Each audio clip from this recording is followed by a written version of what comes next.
Ses amis, un plaisir de vous retrouver. Qu'est-ce que j'ai dans la main? Une petite feuille avec des magnifiques questions. Des questions de Emouna. Les gens ont des problèmes de cœur, des problèmes de foi en Dieu. Cœur, foi, il faut aller voir le médecin. Bien sûr qu'il faut aller voir le médecin, il faut aller voir Akadosh Baruch Hu, il faut aller voir le tzaddik. Les amis, je vais vous lire ce qui est marqué ici, c'est tellement intéressant. Mais bon, tout ce cours est dédié Bessiata Dishmaya, les Elou Nishmal pour l'élévation de l'âme de Avram Ben Jamouna. N'hésitez pas à dédier un cours, c'est des mérites pour vous, la délivrance pour vous, et l'argent est utilisé pour la diffusion de la Torah. Donc c'est double mérite. N'hésitez pas à nous envoyer un message sur le numéro qui est affiché ici. Alors écoutez ce qui est marqué. Comment gérer ses émotions à travers les épreuves? Est-ce qu'il faut étouffer une émotion ou bien l'utiliser et la transformer? C'est une belle question. Face à la rama qui vient en toi, tu es rempli de stress, tu ne sais plus où tu habites, tu n'arrives plus à agir.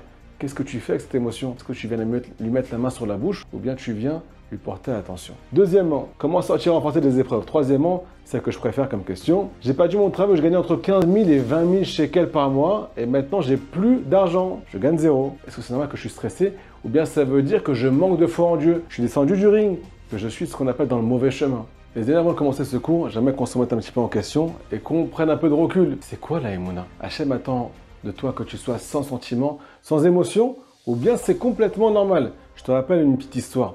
L'histoire du roi David. Il partait souvent en guerre. Il avait plein d'épreuves. Il a été poursuivi. On a voulu l'assassiner. Imagine-toi ce que tu pourrais ressentir si on voulait t'assassiner.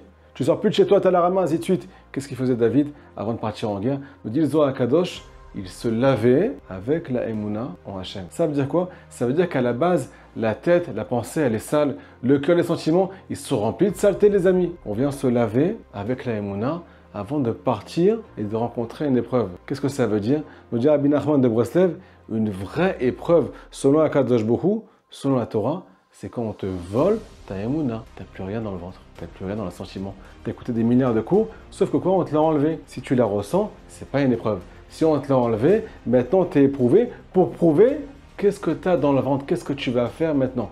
David Ameler, quand il avait cette chose à l'intérieur de lui, il se lavait, nous dit le Zohar Kadosh. Imagine-toi, tu prends un bon savon, tu viens laver ton cœur, 5 minutes de hitbo des doutes avec Hachem, c'est la suite du cours, tu vas laver tes sentiments. Après, tu peux partir serein, même contre tes ennemis, même contre les ennemis qui sont à l'intérieur de toi. Vous connaissez le Rav Gal Cohen?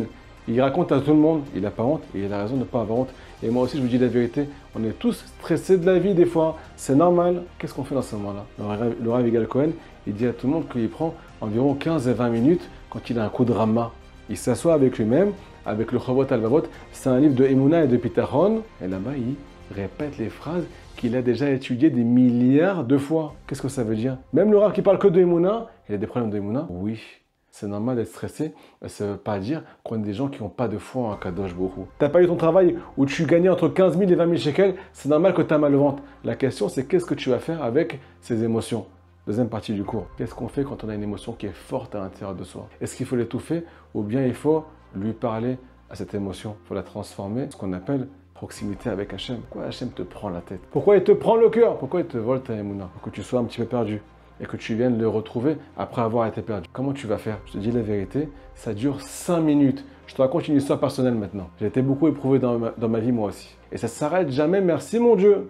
Merci mon Dieu. Sauf que quoi? J'ai entendu un conseil un jour qui m'a beaucoup fait changer. C'est quoi la Emouna, les amis? C'est pas avoir la foi en Kadosh Baruch Hu 24 heures sur 24, c'est apprendre à sortir la tête de l'eau quand ça va pas et remettre la Emouna dans son cœur. J'ai entendu dans ce cours-là qu'il fallait prendre 5 minutes, se mettre dans une pièce quand tu as un coup de rama. 5 minutes, tu t'absentes de tout le monde. Tu te tires, tu vas dans une pièce, tu t'assois avec toi-même, tu prends une petite feuille, tu notes ce que tu ressens. Si c'est du stress, tu notes stress. Si c'est de la peur, tu notes la peur. Si c'est autre chose, tu notes le nom de ton émotion. Deuxièmement, tu viens noter la otzma, la puissance de ce que tu ressens à l'intérieur de toi.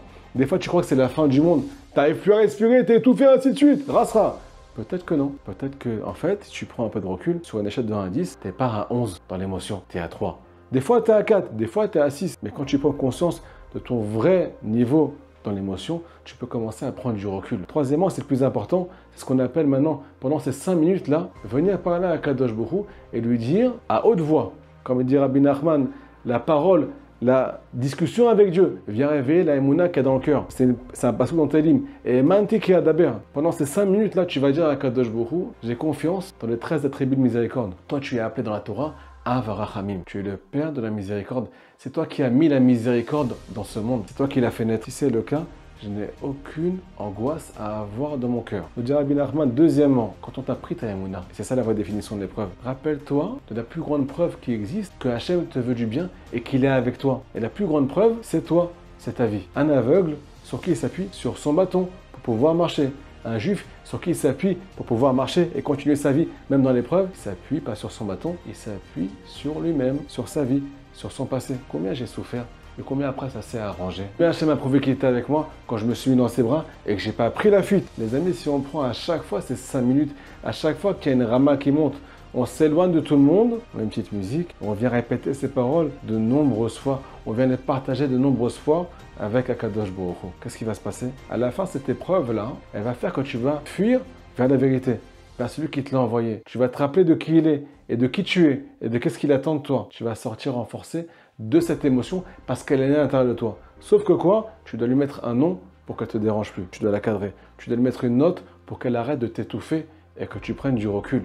C'est pas si grave que ça. C'est pas si étouffant que ça. Imaginez-vous que vous allez faire ça plusieurs fois dans la journée. Le lendemain, ce sera moins de fois. La semaine d'après, ce sera encore moins que ça. Qu'est-ce qui va se passer à la fin? Cette épreuve-là, elle t'a rendu Ma'amin. C'est parce que tu as été éprouvé que tu es devenu juif. Est-ce que vous comprenez ce que je dis? Il est marqué dans la paracha, comment on se rapproche d'Akadosh Baruch Hu. Comment on vient entrer dans le Kodesh HaKodashim. Il est marqué dans le Pasuk, Bezot Yavo Aaron et la Kodesh. Aaron, c'est le Kohen Gadol. Comment il venait dans le Kodesh HaKodashim? Bezot. Zot, sur le Zohar HaKadosh, c'est la Emouna. Comment on vient rentrer l'Ifnaï et l'Ifnim, le plus proche de Dieu, l'endroit le plus saint du monde, Kodesh HaKodashim, le jour le plus saint du monde, le jour de Yom Kippour.